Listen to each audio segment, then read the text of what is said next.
Powered by the Montana Television Network. This is the 530 News on KPAX, Montana's news leader. Good evening, I'm Kent Lutzen. As snow starts to fall across Montana, people are gearing up for ski and snowboard season. The Safety on Snow Fair was held at Big Sky High School over the last 2 days in Missoula. On Saturday, folks brought in gear and apparel they wished to sell, and earlier today, people rushed to buy it. Last year, 95 people registered to sell items, and this year, they had almost 250 people registered by Friday. All items are checked to make sure they meet safety standards. If they don't, then the volunteers offer to dispose them, so they are taken off the market. There's a line of people out the door all waiting to buy their items. According to the event coordinator, over 900 people came through the door when they opened on Sunday morning. With new gear being expensive and out of reach for many Montana families, this fair provides people with a way to begin or continue to participate in the sports they love. It allows a family with several children to get into the sport at a reasonable expense. And then it allows them to recycle their equipment when their kids outgrow it. I know when our son was growing up, he recycled his boots, skis, and poles almost every year. Next year is their 50th anniversary, and to shake things up, they will be attempting to host a vintage section of clothes and gear for all ages. And for those ski lovers and snowboarders in western Montana, you might have to hold off until the second half of the upcoming work week for some more snowfall. Let's go to meteorologist Russ Thomas for more. Russ.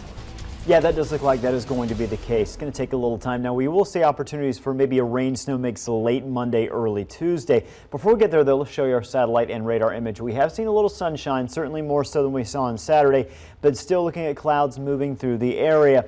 I do think there are going to be enough breaks in the clouds in some valley locations tonight to see fog. We thought we might see that this morning, but clouds did not really break up in most areas. I think the opportunity is there, maybe a little bit more so overnight tonight. Temperatures right now generally mid-30s to low 40s, a little cooler in Sealy at 32. We'll have your complete forecast coming up. Thanks, Russ. Next Sunday is the first Art Bazaar hosted at Cafe Dolce. Organized by the employees, the bazaar will feature booths with art by Dolce employees. The employees will display their works from songs to prints to paintings. The event will have live music, tea, and wine. Coffee director Ryan Payne says he looks forward to the turnout. So much support from within the community and then also at Cafe Dolce for all of these artists.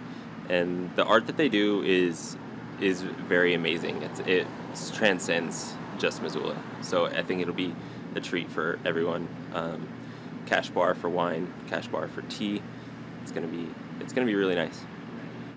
Payne hopes that this will start a new tradition at Cafe Dolce. The Art Bazaar will begin on Sunday, November 19th from 5 p.m. to 9 p.m. In Billings, every year families celebrate adopting children and bringing them into their own. 8 families finalized adoptions today at the 20th Annual Billings Adoption Celebration. The celebration is part of National Adoption Month and National Adoption Day. Judge Michael Moses says in Montana, at the end of September, there were 3,354 kids in foster care, 879 in Yellowstone County.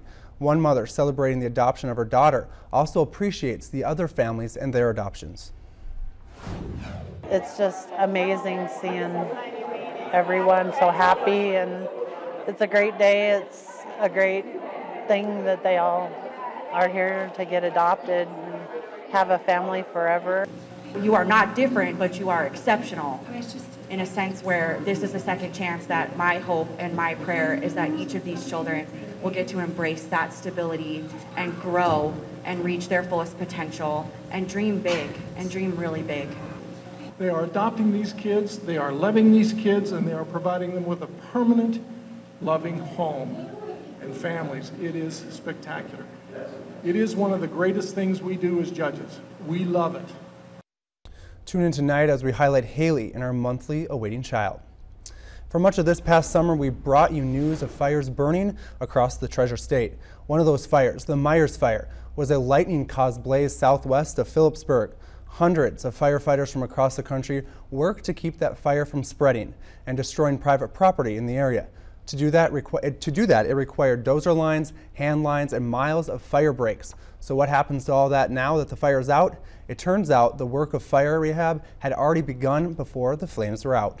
We kind of took that over and took rehab on, And we got lucky with weather because the fire subsided, and we were able to just do rehab and not fight fire and suppress it and do rehab. And again, we have specialists that are out looking at effects to archaeology, effects to wildlife, travel management.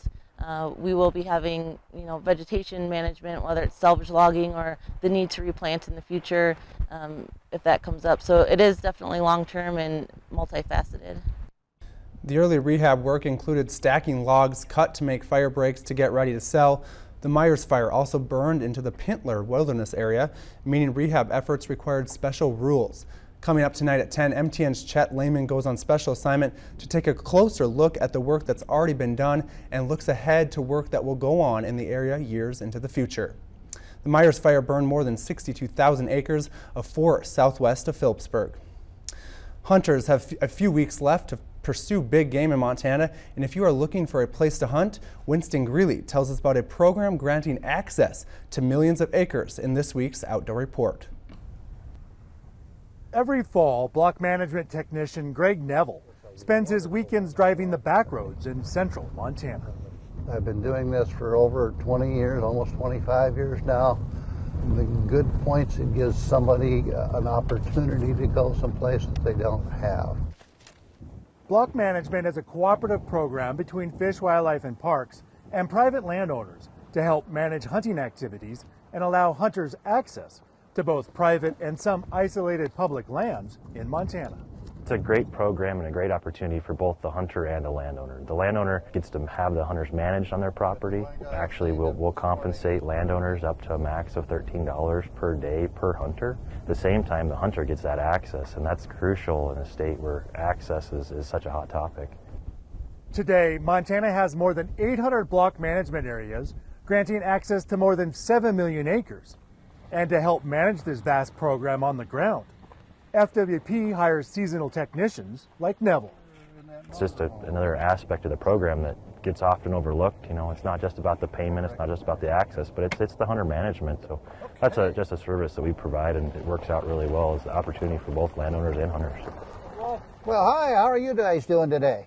And one reward for these technicians are the relationships they make with the landowners and hunters in the field.